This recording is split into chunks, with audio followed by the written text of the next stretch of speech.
मोहब्बत का रंग, एक अनकही प्रेम कहानी। शहर की भागदौड़ भरी जिंदगी में जहां हर कोई अपने सपनों की तलाश में भाग रहा था, वहीं रोहन एक शांत स्वभाव का लड़का था जिसे किताबों से प्यार था। वह एक पब्लिशिंग हाउस में काम करता था और उसकी दुनिया बस कहानियों में ही बसती थी। दूसरी तरफ अनन्या एक चुलबुली और खुले विचारों वाली लड़की थी जिसे जिंदगी को अपनी शर्तों पर जीना पसंद था। उनकी पहली मुलाकात एक बुक स्टोर में हुई थी। अनन्या को एक खास किताब चाहिए थी, लेकिन वह आखिरी कॉपी रोहन के हाथ में थी। सुनिए, क्या आप ये किताब मुझे दे सकते हैं? मुझे इसकी बहुत ज़रूरत है, अनन्या ने मुस्कुराते हुए कहा। रोहन ने किताब की ओर देखा और फिर अनन्या की मासूमियत भरी आंखों की तरफ। वह कुछ कहता, इससे पहले ही अनन्या ने फिर से कहा, प्लीज़। ठीक है, लेकिन बदले में आप मुझे कॉफ़ी पिलानी होगी, रोहन ने मुस्कुराते हुए कहा। अनन्या हंस पड़ी। आप तो बिजनेस माइंडेड निकले। यहीं से उनकी दोस्ती की शुरुआत हुई। रोहन और अनन्या की मुलाकातें बढ़ने लगीं। वे किताबों के बहाने मिलने लगे। फिर कॉफ़ी डेट्स और लॉन्ग वॉक उनकी दिनचर्या का हिस्सा बन गई। तुम्हें पता है, प्यार भी एक कहानी की तरह होता है। जब तक सही किरदार और सही समय न मिले, वह मुकम्मल नहीं हो सकता, रोहन ने एक दिन कहा। तो क्या हमें अपने प्यार की कहानी लिखनी चाहिए? अनन्या ने शरारती अंदाज में पूछा।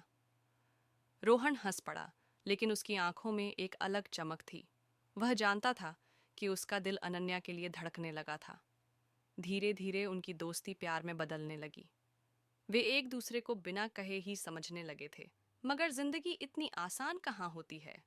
एक दिन अचानक अनन्या को अपने पापा के बिजनेस के सिलसिले में लंदन जाना पड़ा। यह खबर रोहन के लिए किसी सदमे से कम नहीं थी। मैं नहीं चाहती कि हमारी दोस्ती बदले, लेकिन मुझे जाना होगा, अनन्या ने कहा। रोहन के पास कोई शब्द नहीं थे। वह बस उसे देखता रहा। अगर हमारी मोहब्बत सच्ची है तो हम फिर मिलेंगे, अनन्या ने एक आखिरी बार उसकी आंखों में झांकते हुए कहा।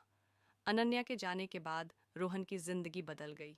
उसकी किताबें अब सूनी लगने लगीं, उसकी कॉफ़ी अब फीकी लगने लगी।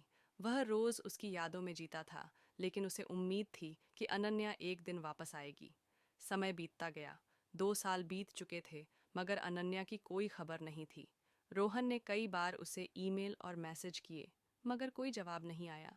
वह सोचने लगा, क्या प्यार सच में लौट कर आता है? एक दिन रोहन उसी बुक स्टोर में किताबें देख रहा था जहां वे पहली बार मिले थे। तभी पीछे से एक जानी पहचानी आवाज आई। क्या इस बार भी किताब देने के बदले कॉफी मांगोगे? रोहन पीछे मुड़ा और उसकी आंखें चमक उठीं। अनन्या सामने खड़ी थी, पहले जैसी ही मासूम मुस्कान ली। तुम वापस आ गई? रोहन ने धीरे से कहा।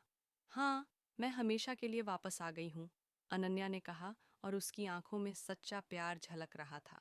रोहन और अनन्या ने अपनी अधूरी कहानी को फिर से लिखना शुरू किया। इस बार कोई जुदाई नहीं थी, कोई दूरियां नहीं थीं।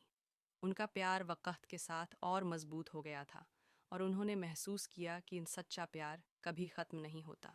वह बस सही समय पर लौट कर आता है।